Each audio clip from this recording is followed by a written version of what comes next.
would have guessed that as a 45-year-old witch, I would let my daughters talk me into a tarot-based matchmaking app? But here I am, drinking a cup of bitters mixed with honey and sweetwood, thought-casting to my counselor's journal about a blind date. He's supposed to be wearing yellow.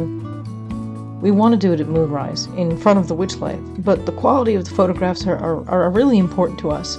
As a young human couple meeting with a goblin photographer and his kappa assistant in the cafe, and I can't help but overhear the planning. The man is talking, and there's something off about his eyes.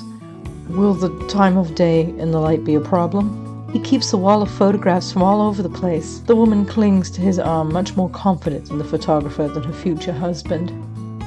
Listen, I know how to take a picture at the golden hour. The goblin is a little defensive. Kappa says, Otto, show him your portfolio. I sip my bitters and squint at the couple through the vapor. He works with magic, has a job looking directly at it. His eyes soften as he looks at the photos the goblin grudgingly hands him. Oh, these are very pretty, very interesting. There's some weird tie between the four of them. I can faintly see it. If I added a drop of warm wort to these bitters, even vanilla. I set the cup down. It's none of my business.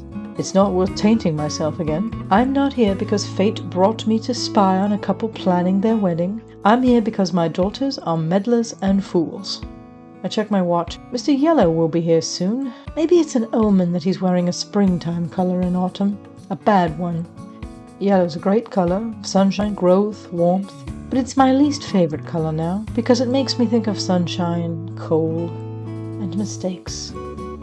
Celestia is the one who put me onto the app since we've been going to Sabbats together as a way for me to reconnect with the higher power. I always struggle with that step of the program. It comes from knowing too much about magic and how to manipulate it. I tried to explain to Celestia that anything that goes through an electronic device can't conduct magic, but she looked so disappointed that I told her I'd give the app a chance. Tiffany and Rochelle had been far too happy to join in complicating their mother's love life. Tiff brought a green candle on the night of the waxing moon to indicate to the universe that I wanted to pull in good fortune, and Rochelle got us all matching robes, complete with cute little embroidery at the hem. It felt like humouring them as I stood at the centre of their conjuring circle and turned the phone 3 times in my hand, and then hit submit and sent all my romantic hopes and dreams to the universe. They all went home, and hardly a half hour later I was messaging Mr. Yellow. He was nice, into hiking and theatrical plays, also a witch, also 45 and divorced, also 3 children. This dating thing is not likely to go anywhere, but the prospect of that holiday dinner is daunting. Imagine 6 adult children and all of their familial accoutrements, like boyfriends, pets, eventually children. No, dating Mr. Yellow isn't going anywhere. This, of course, is preemptive worrying, and I try to release the thought like you've taught me, Dr. Butterfield, but it's a challenge. Sweetwood is such an innocuous magic that they can serve it in a cafe without a license, but that little buzz still radiates through me with a warm glow. I remember the days before the tower, when Celestia was only 5 or 6. I would have added at least 12 other herbs and elixirs to this drink, just to steady my nerves, just to extend my magical reach. Just to get me through the day. I'm very early, but soon Mr. Yellow will be late. Cole was always late, even to our first date, which happened at the campus bar. I remember I was so angry I chugged an entire bottle of lavender and mint. Even in those days, I wasn't known for moderation. I was more hopeful then, though. After the potion, I posed and listened to the calm of my mind, radiating pleasant energy and attracting my next lover. Years later, Cole talked about hanging up his broom and rushing into the bar and being knocked off his feet by the aura of mystery and beauty surrounding me. I loved him for that. Today, 23 years later, there is no aura around me, just a faint whiff of coffee, milk, sugar. Mr. Yellow will enter the cafe and see a worn-out witch with bags under her eyes and too much makeup clinging to a cup of bitter brew like it's a broken wand. How did Celestia talk me into this? I'm too old to date. I should live alone with my regrets and take consolation in my daughters and their children and pets, and someone sits down across from me without any hesitation or other announcement. Hello, Zinka. You look lovely today. Cole, I am beyond shocked and utterly embarrassed. What are you doing here? Hello, hi, how have you been? He smiles faintly as I stumble into pleasantries. I've been good. I'm not late today by some miracle. How awkward. If my date arrives and sees me sitting with another man, what if I have to explain it's my ex-husband? What if Mr. Yellow was a perfect second love, the exact person I needed in the autumn of my life, and he's frightened away by... I think we might need to have a conversation with our daughters about boundaries and expectations, or something. Then I realize he is wearing a white shirt and a bright yellow scarf. Dappled with red and orange and perfectly appropriate for fall. 45 and divorced, 3 children. Oh, those little shits. They made you get all dressed up for nothing. You're not nothing. And Tiffany bought me the scarf and shanded it herself to keep me warm. Cole was always such a charmer. And he leans over the table to offer me a handful of the silk. It radiates heat and a soft, lucky energy. And to be honest, I suspected they were meddling. I'd had no such suspicions. Oh really? What gave me away? Cole's eyes dart as he concocts a lie to keep me happy. Then he shifts his gaze back to me and admits, "You wrote, 'Full disclosure, alchemical bars are off limits. I was imprisoned when my magical dependence nearly cost me my soul and did cost me a good marriage.'" I did post that, didn't I? I'd added that after the fact, when the girls were done combing my profile to make sure I'd sounded perfect and presentable in all ways. It felt like lying, and I didn't want to falsely advertise. It was very honest, very to the point, very like you. Yes, well, I try to keep this weirdness light, since the copper at the other table has overheard some of it and is looking at us funny. You were on time, which is unlike you. Pure accident. He leans back in the chair, the same way he did as a boy in the academy, the same way he did as a lecturer in the academy. I had cost him that job, and I'm not sure what he's doing for work these days. I caught a good wind current. Since when do you hike, Zinka? I found myself craving a long walk in an isolated wood after my second week in the tower, and I became addicted to the idea of it. He laughs. I always loved his laugh. I missed his laugh. I've missed him so much that it doesn't feel fair to me to keep sitting here if we aren't on a real coffee date. Unfair to me to hold out hope. I thought you were with a wood nymph now. Oh, Lente? He shrugs, shakes his head. It didn't work out. Ironically, for someone who's over 100 years old, she was very immature. I'm grateful. It's a cruel thought, but I'm glad he's also single, casting about in life, looking for someone to replace me, and unable to find her. I'm sorry to hear that. She was very pretty. Cole grins. You're not sorry at all. I did not miss his piercing observations, but I am glad to be their subject again, however briefly. You're right. I hated her. Can we talk about why I hate her, or is it too soon for you? My ex-husband changes topics. And how about you? Are you seeing it? Oh, no, of course not. It would be very unlike me to go on to a dating app while I was seeing someone. I gulp at the coffee and wish it had lavender or mint or raw vanilla or something magic to calm me down. People change, he chuckles again. Not that way, I hope. I like to think I've changed for the better since, well, you know. You have. 10 years with nothing stronger than... what is in there, cinnamon?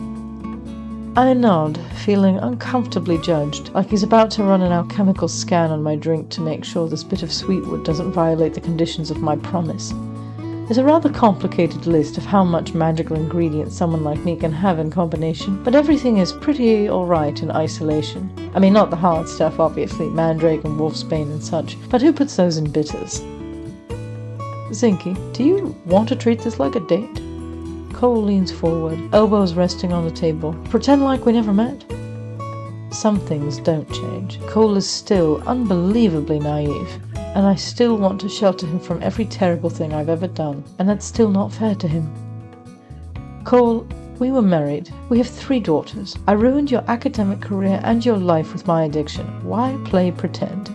He arches one brow at me. Because I didn't know you liked to hike. Because people change for the better. And because I actually got here 10 minutes early. And I saw you through the window. And the aura of mystery and beauty surrounding you still knocked me off my feet. I can't suppress my smile. And I don't want him to leave. But more than that, I don't want to hurt him anymore. I don't know, Cole. This is all a little embarrassing. I thought our girls were too old to dream of their parents getting back together. You know, I was thinking about that too. Maybe they had less to do with it than we think. I mean, they got me to download the app, and you too, I'm assuming. But what if we did get matched by Kismet? At the other table, Kappa gasps with delight, and his 3 friends lift their heads to get an explanation from him, the damned eavesdropper. Cole, please. It's over an electronic device. That doesn't mean there's not magic in the algorithm. I find it more likely there's only 2 people in the city who are both 45-year-old witches with 3 children and an aversion to alchemy. The Kappa is whispering to his friends, and the goblin rolls his eyes and is roundly chastised for his common sense. Part of me wants to go over there and set the record straight. Tell the sentimental overgrown turtle that he's got the wrong idea. I'm a bad witch, a bad person, and I don't deserve even a trace of sweet wood in my bitters. I certainly can't have the love of my life back. What's so interesting over there? Cole asks. I focus on my ex-husband, on his sweet smile and his faintly dreamy eyes. They are just as blue as when he was young, but now ringed with laugh lines and care and more handsome than ever. He'd once made the terrible call to turn away from me for the sake of our girls, to divorce himself from them and from a magic mad witch, and he was correct to do so. But when I got help, he visited me in the tower. He had brought the girls and he'd kept them writing me letters, even when they didn't want to, even when they hated me. The least I could do now was share a cup of coffee with him. So, stranger, what do you do for a living? I teach minor alchemy at the local high schools. Those fools, he was much smarter than that. And sometimes I tutor at the academy. How about you? I monitor unusual magical anomalies in the city. I actually picked this place because it's near a witchlight I've been monitoring. Oh, if the date goes well, we'll have to stop by and make a wish. I laugh at his optimism. We can, it's pretty stable. I don't think it will pop until winter at the rate it's going. Cole leans forward again. What's your favorite non-human cuisine, stranger? I find I enjoy dwarf cuisine the best. It's honest and earthy. Dwarf cuisine, huh? Oh, that's a pity. I got us reservations at that upscale mermaid hut down by the bay. Seaweed, rice, and fish. No harm in that, right? I love sushi. He knows that. Already made the reservation, and this is a blind date. You're very confident in yourself, sir. Well, if I didn't like... He checks his phone. User 1127. I could always treat myself to a consolation salmon roll. I picked those numbers myself on the dating app. They were my inmate numbers in the tower. Dr. Butterfield would call it cruelty to myself, but the reminder keeps me grounded. Oh, fuck! Dr. Butterfield! I'm still thoughtcasting. Thoughtcasting? I have to keep a journal now. It's one of the conditions of my release. Hold on a sec. Dr. Butterfield, so sorry about that. I'm sure it happens all the time with some of your clients, but I've been very good at keeping a clean journal without personal interactions. You laugh at me, but I almost reached out to ask you to clear the entire entry. I think I probably shouldn't dwell on my past. Hazard yet forward, that's our motto, isn't it? But Cole convinced me to go to sushi with him, and I took him the long way. We passed that witchlight, and it was still stable, and it was still beautiful. Doctor, I'm going to see him again. It's probably a bad decision, and I know you'll tell me if it is, but... When we passed that witchlight, we both made a wish. He closed his eyes, but I kept mine open, and I saw that our wishes tangled together. It's not uncommon. At least 4 other wishes got caught up and wrapped around the little starburst with mine and his at some point. For a moment, it was just our hopes and dreams back together again, and on the same mystical course. That might be an omen too. Maybe even a good one.